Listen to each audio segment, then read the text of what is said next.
The Strait of Hormuz is not merely a geographic choke point. It is the singular artery through which 20% of the world's oil supply must flow daily.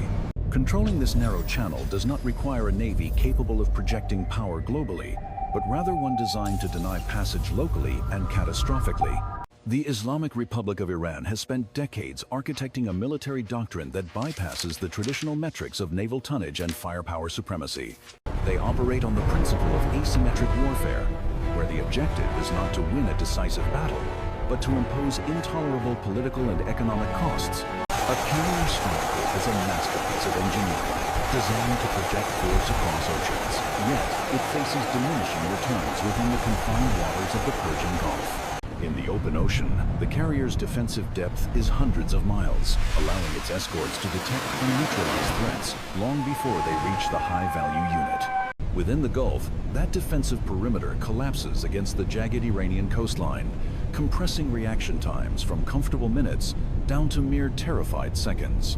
This geographic reality transforms the U.S. Navy's technological advantages into liabilities, forcing multi-billion-dollar assets to operate within range of cheap, primitive, and abundant threats. The Iranian strategy is built on the concept of saturation, overwhelming the sophisticated defense systems of American warships with more targets than they have ammunition to intercept. This is the doctrine of anti-access, area denial, or A2AD, a layered defense designed to make the operating environment too hazardous for an adversary to enter. The first layer of this strategy relies on the psychological and tactical impact of the swarm, utilizing hundreds of small, fast, and agile vessels simultaneously. The Islamic Revolutionary Guard Corps Navy, or IRGCN, operates distinct from the regular Iranian Navy, focusing specifically on these unconventional, guerrilla-style maritime tactics. Their fleet consists not of destroyers, but of thousands of speedboats armed with heavy machine guns, unguided rockets, and man-portable air defense systems. Individually, a single fast attack craft is negligible, easily destroyed by the minor caliber guns of a U.S. destroyer without expending a primary missile. However, the threat calculation changes fundamentally when a destroyer is confronted by 50 or 100 of these vessels approaching from multiple at high speed. The swarm tactics rely on chaotic movement patterns that confuse targeting radars and force the defending ship to divide its fire control channels rapidly. Modern Aegis combat systems are optimized to track and destroy supersonic missiles and high-performance aircraft, not necessarily to manage a chaotic knife fight with swarming boats. The cognitive load on the command information center of a U.S. warship increases exponentially as the number of inbound surface contacts exceeds the system's automated tracking capacity. Iran has refined this doctrine by equipping these small boats with heavy anti-ship missiles, effectively turning a speedboat into a glass cannon capable of sinking a frigate. The geography of the Gulf aids this tactic, as the numerous islands and inlets provide natural camouflage for these small vessels to lie in wait. They utilize shoot and scoot tactics, emerging from the clutter of commercial traffic or coastal terrain to fire and immediately retreat before counterfire is effective. This forces the U.S. Navy to maintain a persistent, high-intensity surveillance posture that drains crew stamina and consumes maintenance cycles on surveillance aircraft. Furthermore, the swarm is not just a kinetic threat. It serves as a massive sensor network, relaying targeting data to shore-based missile batteries deep inland. By saturating the visual and radar horizon, the swarm forces the adversary to expend high-value defensive munitions on low-value targets, depleting magazines rapidly. The cost exchange ratio is devastatingly in Iran's favor, as a missile costing millions might be used to destroy a boat costing less than a luxury car.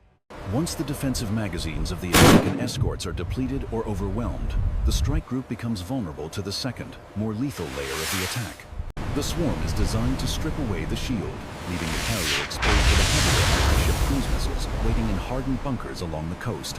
This is a war of attrition played out in minutes, where the sheer volume of incoming fire is designed to bypass the quality of the defense. To counter this, the U.S. Navy has developed surface warfare packages for littoral combat ships and updated the phalanx and CRAM systems for close-in defense. Yet the physical limitation of magazine depth remains the critical vulnerability. A ship can only carry a finite amount of ammunition before it must withdraw. Iran exploits this physical constraint by intending to present more targets than the U.S. fleet has ready rounds, forcing a retreat or a catastrophic defensive failure. This swarm capability effectively denies the U.S. Navy the freedom of maneuver, forcing them to operate further from the coast and limiting their strike aircraft's reach. The psychological impact of a swarm attack cannot be overstated, as it creates a sensory overload that degrades decision-making quality under extreme time pressure. Naval commanders are trained to withhold fire to avoid collateral damage, a hesitation that the IRGCN exploits by mixing military vessels with civilian traffic. This utilization of gray zone tactics blurs the line between peace and war, complicating the rules of engagement for American captains until the shooting starts. Once hostilities commence, the swarm transitions from harassment to a suicide charge, aiming to close the distance and deliver explosive payloads directly against the hull. The sheer kinetic energy of speed collision, combined with onboard explosives, can cripple a destroyer's propulsion or sensors even without a missile strike. This is naval warfare stripped of its chivalry and returned to the primal logic of the mob, where quantity has a quality all its own. While the swarm occupies the surface, Iran prepares the battle space below the waterline with a weapon that is historically the most effective ship killer. Naval mines are the ultimate force multiplier. Passive weapons that require no active guidance yet can deny vast swaths of ocean to superior navies. Iran possesses an estimated inventory of thousands of mines, ranging from simple contact mines to sophisticated influence mines that detect magnetic and acoustic signatures. The shallow, warm, and saline waters of the Persian Gulf are an ideal acoustic environment for mines, making them exceptionally difficult for sonar to detect. Laying a minefield does not require a specialized warship. It can be accomplished by converted fishing dives, submarines, or even aircraft, dropping them swiftly. The strategic paralysis caused by a mine strait is immediate, halting commercial shipping and forcing the U.S. Navy to commence slow, dangerous mine-sweeping operations. Mine countermeasures are time-consuming and leave the mine-sweeping vessels vulnerable to attack, creating a dilemma where clearing the path requires exposing the fleet. A single smart mine, costing less than $20,000, can mission kill a $2 billion destroyer by breaking its keel or flooding its engine room. These modern influence mines do not need physical contact. They lie dormant on the seabed, waiting for the specific magnetic and acoustic signature of a target vessel. Once the mine is armed, the Strait of Hormuz transforms from an international waterway into a pressurized kill box where every movement carries lethal risk. The U.S. Navy's mine-hunting helicopters and ships are slow, unarmed, and vulnerable, requiring air superiority and sea control to operate effectively. Iran understands this operational sequence and intends to use its coastal batteries to target the minesweepers, creating a deadlock where the trap cannot be disarmed. This strategy turns the geography against the attacker, as the narrow, navigable channels force heavy ships into predictable lanes that are easily mined. Beyond the kinetic damage, the threat of mines spikes global insurance premiums instantly, potentially halting civilian oil traffic without a single shot fired. While the water itself is weaponized, the Iranian coastline serves as a hardened, unsinkable aircraft carrier running the entire length of the Gulf. This introduces the third and perhaps most volatile tactic in their denial strategy, the mobile coastal defense cruise missile batteries. Iran has amassed a vast arsenal of anti-ship cruise missiles, ranging from reverse-engineered Chinese designs to domestically produced long-range systems like the Ghadir. Unlike a ship-based launcher which syncs with the vessel, these land-based systems are mounted on commercial trucks that blend into civilian traffic. They utilize shoot-and-scoot tactics, emerging from underground tunnels or camouflaged hides to fire a salvo, then relocating immediately to avoid counter-battery fire.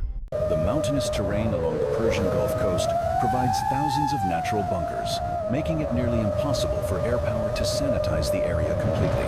American pilots would be tasked with hunting needles in a haystack, while those needles are actively shooting back with radar-guided precision. The sheer volume of missiles allows for saturation attacks, where dozens of projectiles converge on a single target from different azimuths simultaneously. Shipboard defenses like the Aegis system are designed to handle multiple targets, but every system has a saturation point where the computer cannot prioritize effectively. If Iran fires 50 missiles and the strike group intercepts 49, the one that gets through causes catastrophic damage or mission failure. Furthermore, Iran has introduced anti-ship ballistic missiles, ASBMs, into the theater, changing the geometry of the threat from horizontal to vertical. These missiles, such as the Khalij Fars, fly on a ballistic trajectory at Mach speeds, plunging down on targets with a kinetic energy that is difficult to intercept. Traditional close-in weapon systems are designed for sea-skimming cruise missiles, not near hypersonic warheads diving from the upper atmosphere. The integration of these ballistic missiles forces the U.S. Navy to dedicate its radar resources to looking up, while simultaneously watching the horizon for skimmers. This split focus degrades the overall defensive posture, creating gaps in coverage that can be exploited by synchronized attacks. The coastal missile batteries are networked through redundant fiber optic lines buried deep underground, making them resilient against electronic jamming and cyber attacks. Even if the central command structure is severed, local commanders have the authority and capability to launch their sectors independently. This decentralized command and control structure ensures that the coastal defense network remains lethal even after days of sustained aerial bombardment. The objective of these missiles is not necessarily to sink the carrier, but to damage flight decks and sensors, rendering the vessel operationally useless. A mission kill is as effective as a sinking in the short term, forcing the damaged ship to withdraw for months of repairs. Protecting the fleet against these coastal threats requires moving further offshore, but distance reduces the sortie rate and loiter time of the carrier's aircraft. This creates a paradox.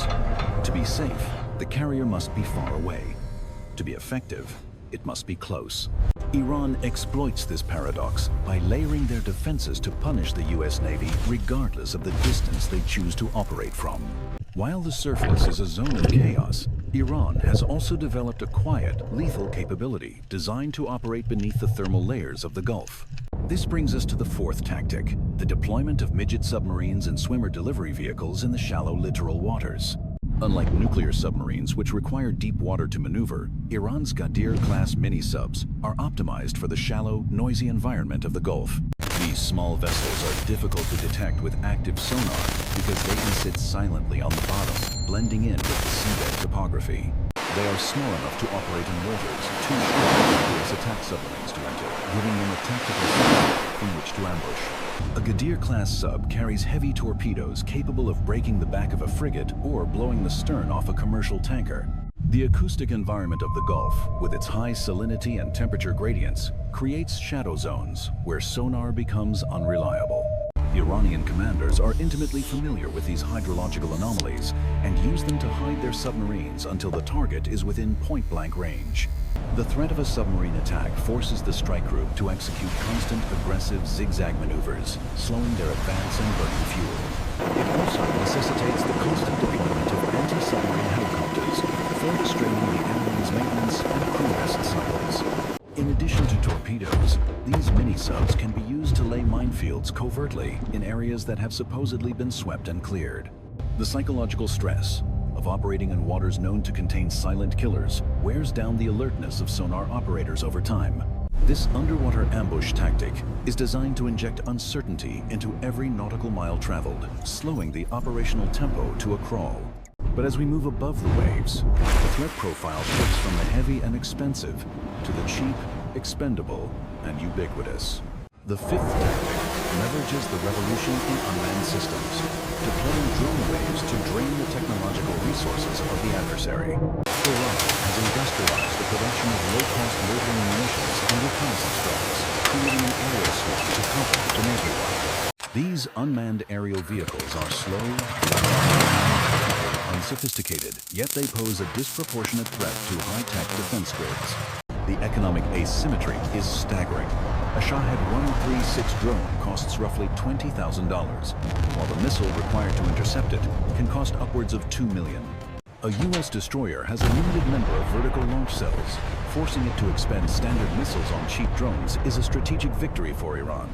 The objective is to deplete the fleet's defensive magazines long before the actual anti-ship cruise missiles are launched.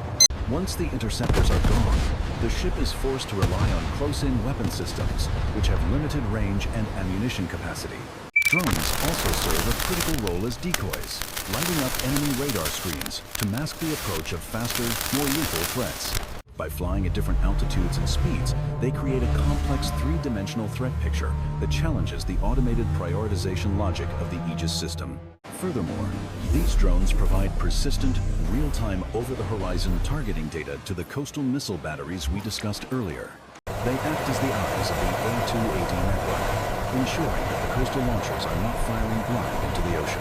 The psychological toll on the crew is constant.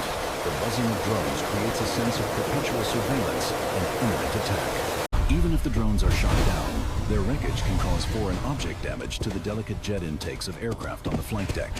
This constant aerial harassment forces the carrier strike group to maintain a high level of alert, wearing down personnel and equipment before the main battle begins.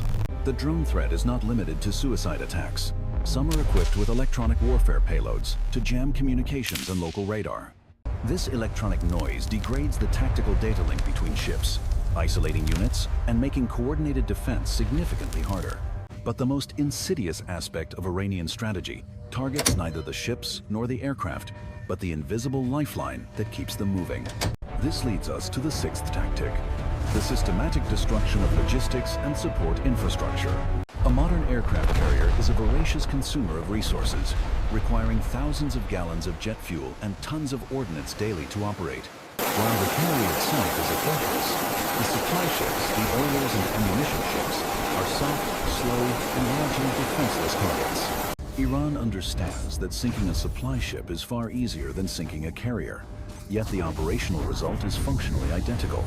Without regular replenishment at sea, the air wing runs out of fuel and bombs within days, reducing the most powerful ship in the world to a floating airport with no flights.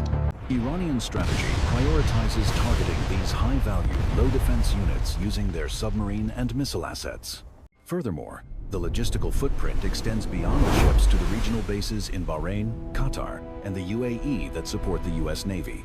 Iran's vast arsenal of ballistic missiles is pre-targeted on these fixed installations, aiming to destroy fuel depots, piers, and repair facilities in the opening hours. By striking the shore-based infrastructure, they deny the fleet a safe harbor for repairs or resupply, forcing them to retreat thousands of miles to Diego Garcia. This concept of sanctuary denial removes the strategic depth the US military relies on to sustain high-intensity combat operations. If the airfields in the region are cratered, land-based aircraft cannot provide cover for the fleet, leaving the Navy to fight alone in hostile waters. Targeting logistics is a method of strangulation, slowly asphyxiating the strike group rather than attempting to beat it in a direct fistfight. This approach attacks the physics of warfare. No matter how advanced the technology, an engine cannot run without fuel, and a gun cannot fire without bullets. The integration of these six tactics creates a kill web rather than a kill chain, a resilient network that is difficult to disrupt.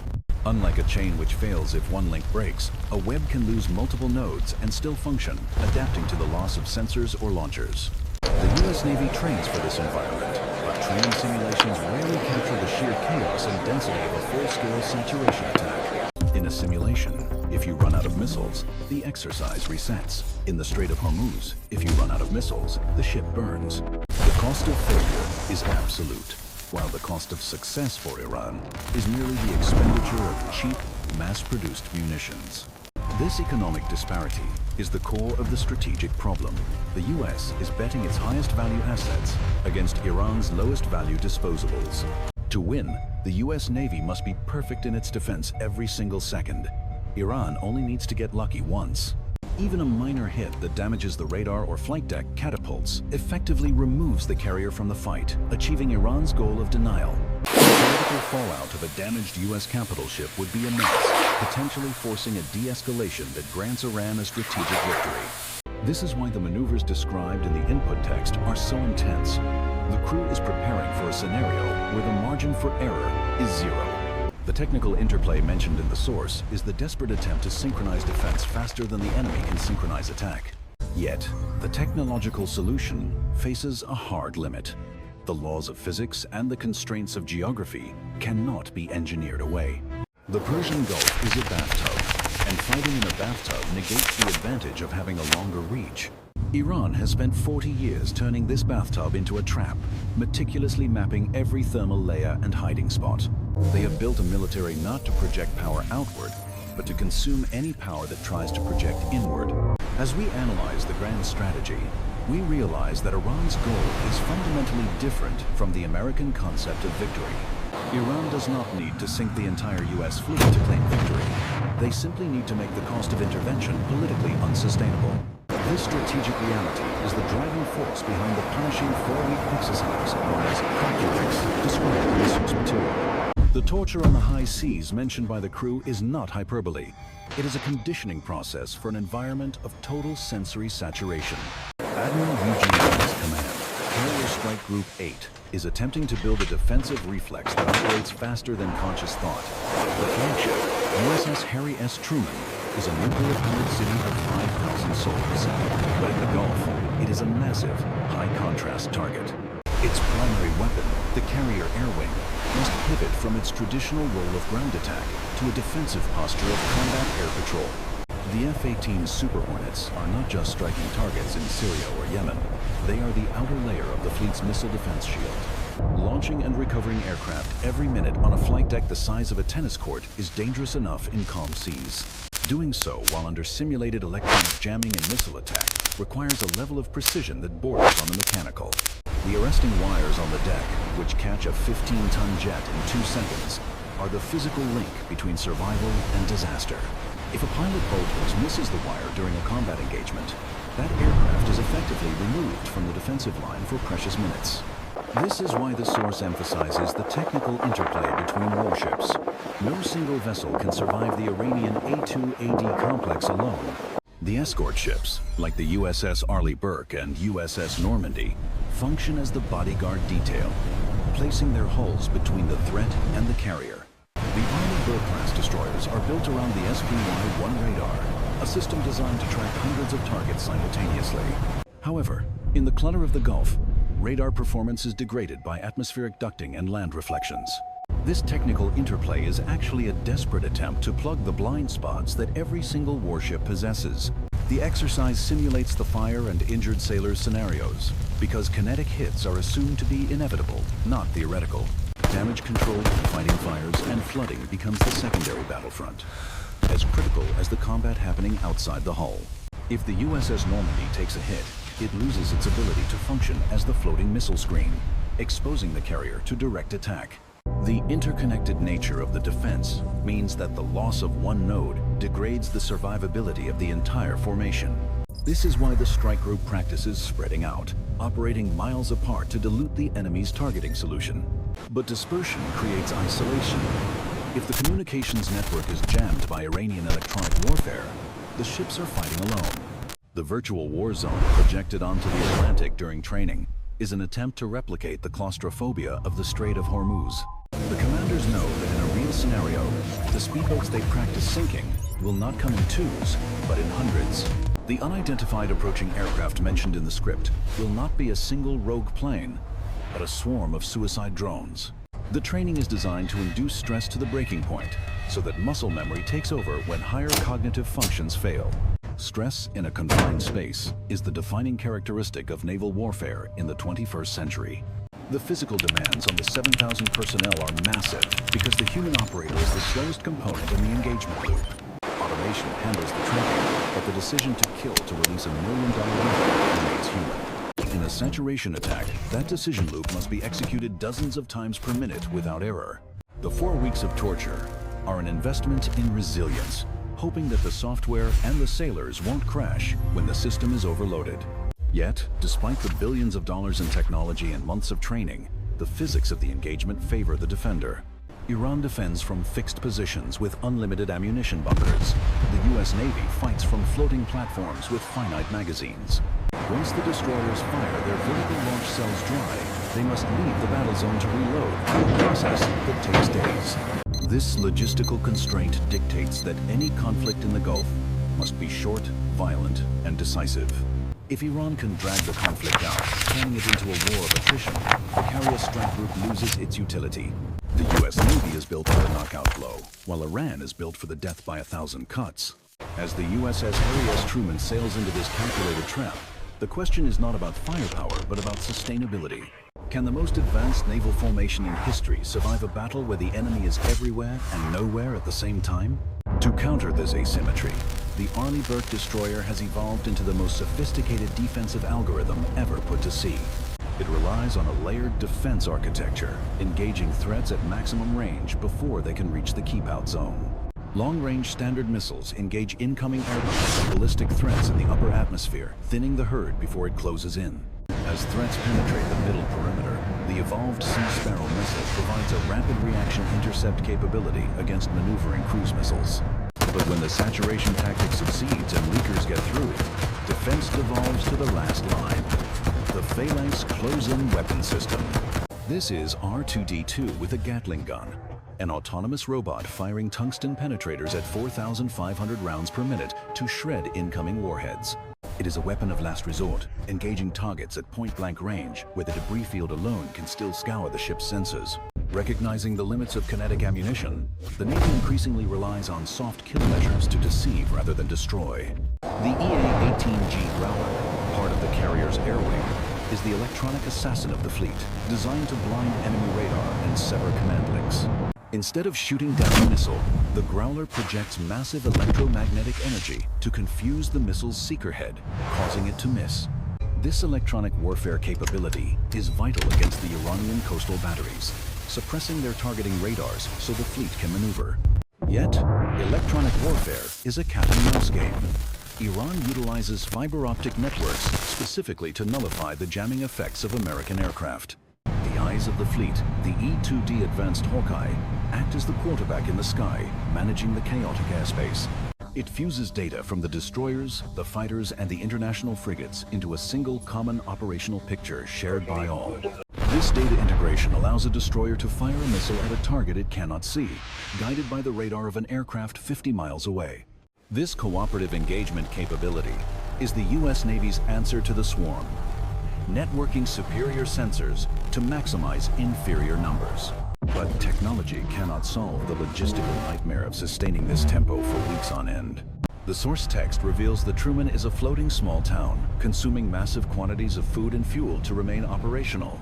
The logistical tail is the heavy anchor dragging on the fleet's mobility.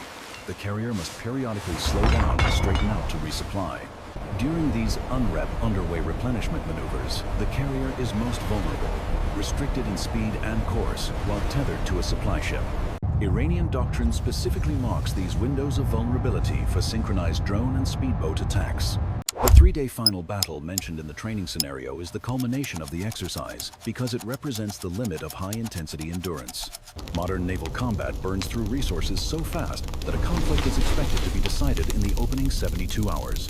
If the carrier strike group cannot achieve sea control within that window, the mission profile shifts from dominance to survival. The 4-week maneuver is designed to identify the breaking points in both the machinery and the crew before reality does it for them. Stress is definitely a factor, admits the crew, acknowledging that the human mind degrades faster than the silicon chips under continuous alarm.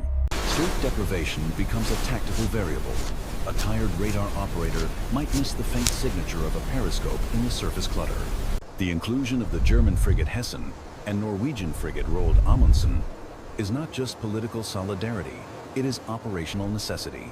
The U.S. Navy lacks sufficient hulls to cover every vector. They need the specialized capabilities of their allies to plug the gaps. The Hessen's APOR radar is optimized for the specific frequency bands used by Russian and Chinese missiles often found in Iranian arsenals. The Amundsen's draft allows it to operate closer to the shore than the deep draft American destroyers, pushing the acoustic perimeter outward. This coalition approach complicates Iran's targeting calculus, presenting a diverse array of electronic signatures and defensive tactics. However, the torture of the exercise also highlights the fragility of this complex alliance. Different nations use different rules of engagement, different communications protocols, and different logistical chains. Friction is inevitable, and in the split-second timeline of a missile engagement, friction is fatal. The Composite Training Unit exercise is essentially a process of smoothing out this friction, turning 7 ships into one weapon. As the Truman launches jet after jet, the physical toll on the flight deck crew is immense. Way overwhelms in the machine. The script notes that attacks are controlled from the operations centers, but the execution happens on the cold, wind-swept steel of the deck. Every snappy failure is a game against mechanical failure, pilot error, and the unforgiving nature of the sea itself. But the ultimate question remains, is this force, for all its power and training, the right tool for the job? Sending a supercarrier to fight speedboats and drones is like using a sledgehammer to kill a swarm of mosquitoes. It is an inefficient application of force that exposes a strategic asset to disproportionate risk. Iran knows they cannot defeat the sledgehammer, so they focus on exhausting the arm that swings it. They play a game of cost imposition, forcing the US to spend billions to counter threats that cost pennies. This economic attrition is the silent front of the war, draining the US defense budget one interceptor missile at a time. The USS Harry S. Truman is not merely a weapon.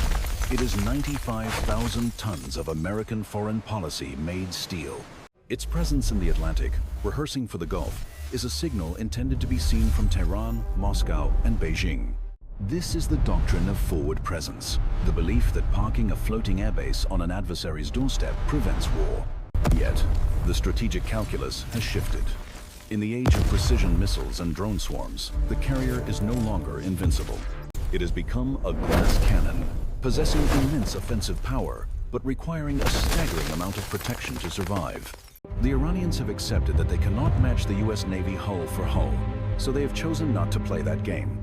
Instead, they have designed a zone of denial where the cost of entry exceeds the value of the objective. If Iran closes the Strait of Hormuz, even for a week, the global price of oil skyrockets, crippling economies far beyond the Middle East.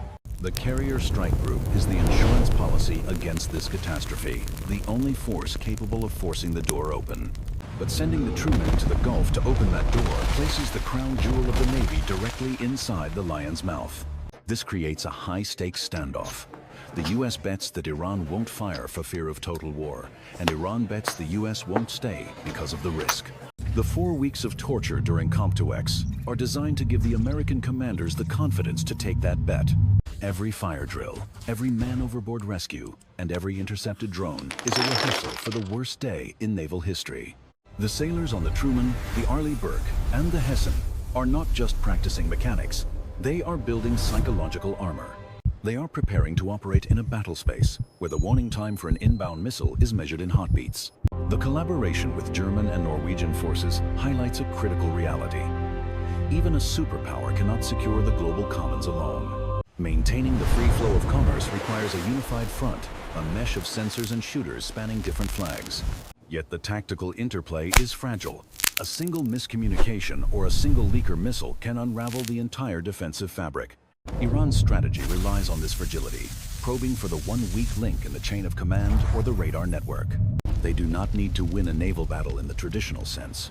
They only need to create a burning wreck on CNN. The image of a damaged American carrier would shatter the aura of US invincibility, achieving a geopolitical victory worth losing 1,000 speedboats. This is the asymmetry of modern warfare. The insurgent wins by not losing, while the hegemon loses by not winning decisively. As Carrier Strike Group 8 steams towards its deployment, they carry with them the weight of this strategic paradox. They are the most powerful naval force on the planet, yet they are heading into an environment designed to neutralize that power. The Red Alert is not just an exercise status, it is the permanent condition of operating within range of the Iranian coast. The commanders know that the next war will not be fought in the open ocean with gentlemanly rules. It will be a dirty, chaotic knife fight in a crowded room, filled with blinding smoke and hidden blades. The engineering marvel of the Truman and the dedication of its 5,000 crew members are the only things standing between order and chaos. They push themselves to the limit because they understand that in the narrow waters of the Gulf, second place is a death sentence. The overarching lesson of this maneuver is that power is no longer defined by size, but by resilience and adaptation. Iran has adapted to the American way of war, building a counterforce that is cheap, decentralized, and expendable. The US Navy is responding by tightening its technical interface, hoping that superior training can overcome superior numbers. But as the sun sets on the Atlantic and the fleet turns east, the fundamental equation remains unsolved. Iran's goal isn't victory, it is disruption, chaos, and the imposition of unacceptable cost. They don't have to destroy the US Navy. They only have to make the water too hot to swim in. The Carrier Strike Group is ready to go, any mission, anytime, anywhere. But readiness is not invulnerability. So the real question is not whether the Truman can win the fight. The real question is, in a war against a swarm of cheap, suicide machines. Can we afford the price of admission? Because in the Strait of Hormuz, the house always has the advantage, and the house is mined. This is the reality of the red alert. The rehearsal is over. The target is real, and the clock is ticking.